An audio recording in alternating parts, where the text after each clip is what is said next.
What is up, the world of the living? My name is LyXP and welcome back to Truly Bedrock. Today, however, is gonna be quite an interesting episode that we are actually gonna barely record on the Truly Bedrock server itself. It is, however, still gonna be a Truly Bedrock episode, and if you don't know what I'm talking about, well, you're clearly new to this channel, so do subscribe, do leave a like, do me all these favors, because this is gonna be an incredibly special video, and I'm pretty sure you're gonna enjoy it quite a bit. So without further ado, let's get into it. Also, I nearly died by crashing into a giant totem of undying. That would have been incredibly ironic.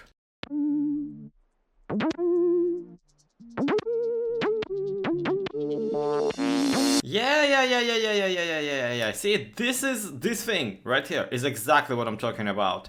I've been using this intro for quite a while now. So today, I feel it's time that we do it a little bit more of a revamp. So if you never saw it before, gaze upon its glory for one last time. Because starting today, it will never be the same.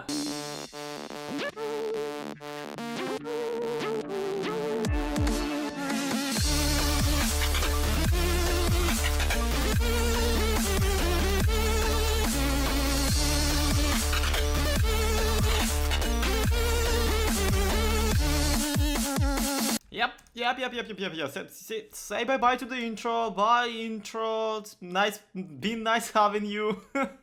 So, that intro actually, there's a lot of sentimental ties to it, because we did actually do it during one of the episodes of the Truly Bedrock, together with a few people. I ran you through the entire process of making it. So today I felt I would do the same for the one intro that's gonna replace it. And there is actually a reason for me to be doing this. I'm not just being fussy. Don't get me wrong, I really like the intro, I really like how it went. But there's a few issues with it that I need to kinda solve. For one, it is actually not in 1080p. All my videos as of late are in 1080p, and that one just isn't. I was making it on a laptop, and as a result, that one is actually in 720, and it scales kind of alright, but if you look closely, you can tell that the quality of the footage is just not there. Another thing is that as of late, and if you saw my last couple of videos, you saw that I've been using shaders in my Machinimas, and I found a set of shaders that really works for me and that I really like. That look kinda cinematic-ish and still keep the default vanilla feel to it. They're called Complementary Shaders. Look them up on the internets and in the description of this video. But alas, I really do not feel like we can go on without them. It's just like, I don't know, nice pictures add a little bit more of niceness and production value to the footage and to the videos. So let's just try redoing the entire thing, right? On this, a proper computer, not a laptop, in the proper resolution, not at 720, and at the same time, with maybe some new, more inventive shots, trickier editing tricks, and a bunch of other things.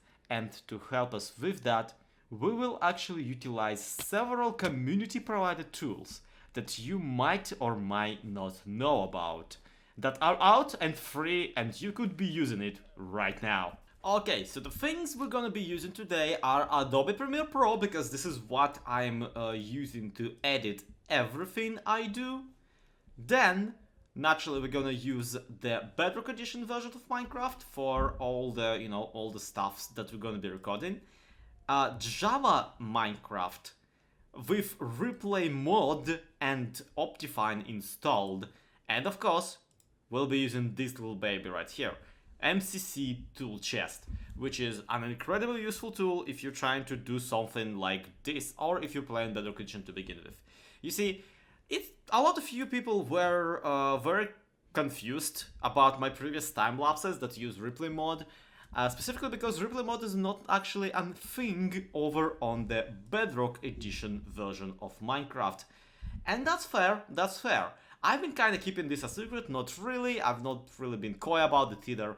But the way I'm doing these time lapses is I use the convert to Java tool available for the in the MCC tool chest.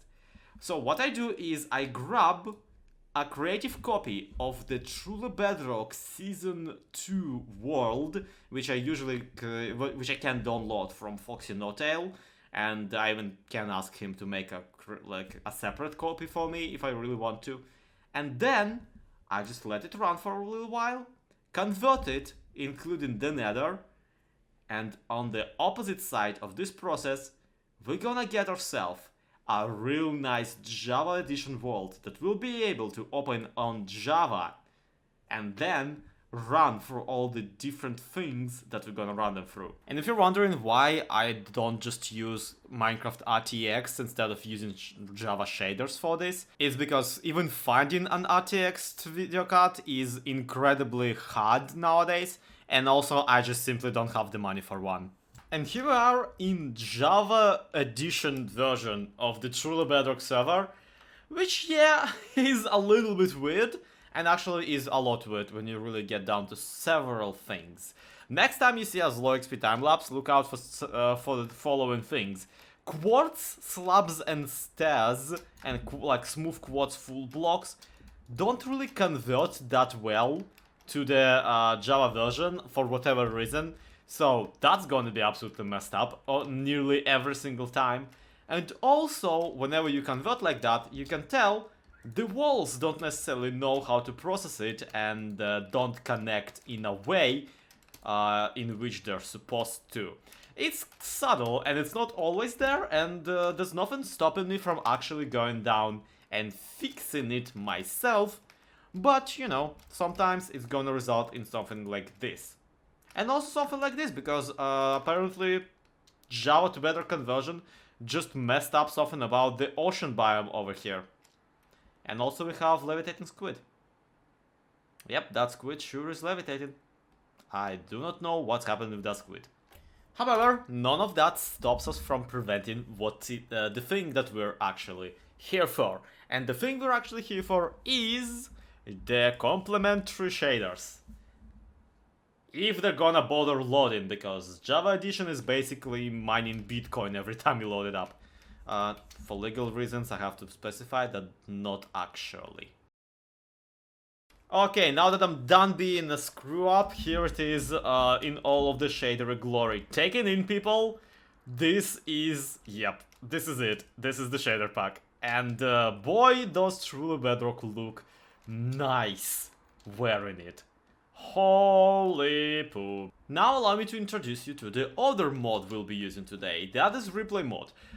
It's available on replaymod.com or something like that, and it's by Crushed Pixel and his crew, whom I do not remember by the name, and I apologize.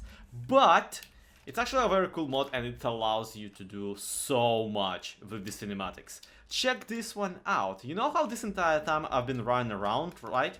Let me just actually do something real quick. Let me just put this here, bloody blah about it, break it down, get some TNT, I suppose, get some flint and steel, try and run and blow up this particular wolf down here. There we go. And now that we save and quit the world, you can see that there's a save replay file window that opened. Now this replay file is gonna be openable in a replay viewer a tiny bit later, and we can instantly time travel to the point at which I'm attempting to blow up the dog and let all of these events play out in front of us all over again. Now, we already could just start recording and get a nice recording of me trying to blow up this wolf already. But also, replay mod actually comes with a built-in video editing kind of engine where you can set up a timestamp for the time keyframe at any particular time. You can freeze time, you can slow motion, you can do a lot just with the time keyframes alone. And then also you can get the camera to do nice flybys during it. So for example, something like this, and then play camera path. Nope. Let it, no. Yep, there we go. and just look how smooth and nice it is. Look how beautiful it is. Absolutely amazing. Just these smooth flybys and these shaders alone would be enough for me to want to redo my intro. However, I still have few other tricks up my sleeve. But before we can get to them, I'm afraid we will first have to figure out what is it exactly that we want to show in the intro to begin with. Hey Alice, you wanna be in my new intro? Alright. Kinda surprised you got this thing finished already. Well, whenever you get done, just call me up, I'm gonna put you right in. Hey Dad. So you know what's weird? What's like super weird about Minecraft Let's Plays in particular? Is kind of how much planning you want to do if you wanna record survival. Like, naturally just pure survival recording, like just playing the game for 15 minutes and releasing that is an option, but that's just like so not what I do with this series. Like, it's not completely uncommon for me to have at least more or less a plan for what to do in a video. Very rarely I even have a straight up script written down. Today, however, I feel we're crossing a whole new threshold. Because for this one, for the intro itself, I went out and did storyboards. Yeah, it's kind of insane, I know. But look, I can draw, and storyboards are a very convenient way of visualizing something without kind of putting too much effort into it all at once on a planning stage. And yeah, just so we can have a side-by-side later, I actually am gonna just show you the entire storyboard of the intro right now, just so we are all on the same page. Get it? Because, like, page, like a comic book. Okay, look, just watch it, it's not really impressive.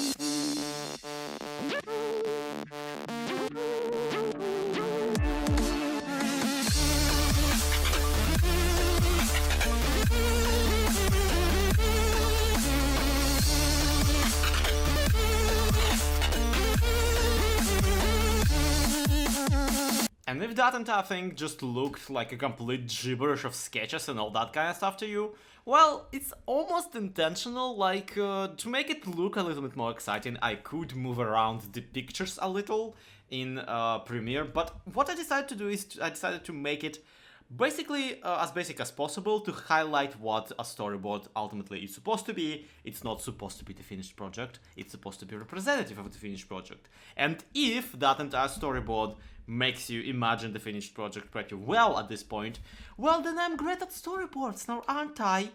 Aren't I? I don't know if I am. Right now, I'm just gonna quickly grab all of the most basic shots that I need for this project. So like a couple of panning shots, a couple of just very easy transitional stuffs, and then we're gonna get to the real nitty gritty, you know, the one part, the several parts actually, that will require actual trickery on our part. So the easy part, first and foremost, certain shots are as easy as just moving the camera around. That actually could be done in the just creative version of the copy. I don't really need to do the replay mode with this, except that replay mode just has like much more variability to the speed of the pan and the speed of the movement of the camera, so I'll be just rendering it that way because it's more convenient for me. However, there are a couple of shots that actually would require me to take out chroma keying, and that there requires a bit of an explanation. As an example, let's take this shot of the screamcopters zooming in on the Slug's base island, because it's pretty much the most convoluted shot on the entire thing. First, of course, we need some footage of zooming in on the Slug's island. That's easy enough. Then, what I'm gonna do is I'm gonna grab one of the screamcopters, remove the propeller from it, and put it in a void world where I'm gonna move the camera around it. Now, you can't tell on this footage, because it kind of just looks like the screencopter is moving and not the camera. But in reality, this is my POV of me moving the camera away from the screencopter, not the screencopter going away from the camera. Naturally, because this is the void world and the sky is green screened, you can't really tell. What we do next is we key out the green screen, which is just to say we remove everything on the picture that is lime green. But naturally, just making these two structures ominously float towards Slug's Island is not necessarily enough for something to be really impressive. So how about we add a little bit more motion into the picture? Screamcopters being helicopters, they could absolutely use an actual spinning propeller, so let's try adding one. First thing first, we're gonna get a picture of the propeller alone without the helicopter stuck to it. Then we're gonna edit out all of the background blue out of it, nice and clean, and rotate it for good measure just to check out how it spins. Yep, spin really nice there. Put the propeller behind the screamcopters on the shot and spend half an hour to an hour actually aligning them in as many positions as possible. Making sure they're nice and centered, making sure that they stay on the spinny top. Finally, we need to apply the 3D effect to them, which is luckily as simple as applying an effect and spinning the handles a little bit. Once again, watch it 50 times over to make sure that it looks alright, and as a result, we get quite a nice looking shot of two screamcopters flying through the air. As a cherry on top, we can even add a little bit of a shadow of the screamcopters on the water below them to imply some sort of a reflection, but unfortunately, I really don't feel like making one right now, even though I'm pretty sure I could make one, but I also am pretty sure that it would look absolutely horrible. So let's not get too fancy here, shall we? And with that shot finished, I do believe that we have everything that we need to finally check this out in full. So, ladies and gentlemen, I hope you're ready for the world premiere of my new intro, which you'd think won't need a world premiere, but you know what? I really feel like making a big deal out of this. You ready for it? 3, 2, 1, go!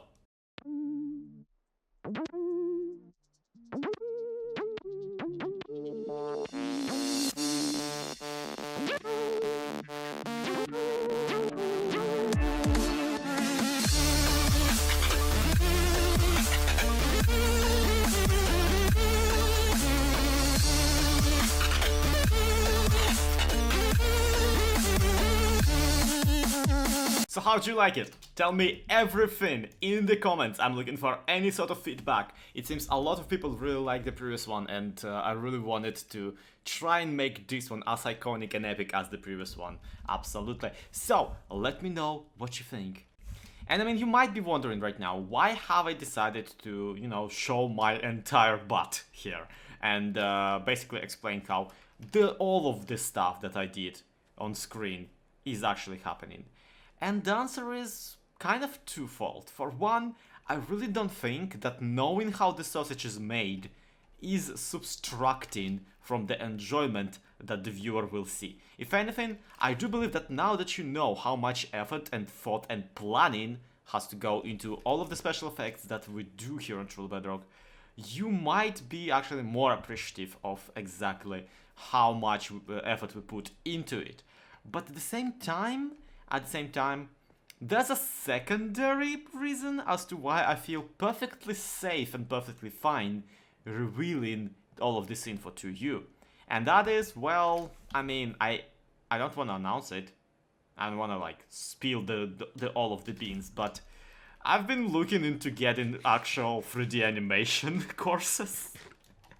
And into checking out and teaching myself how to use Blender and Maya and all that kind of stuff.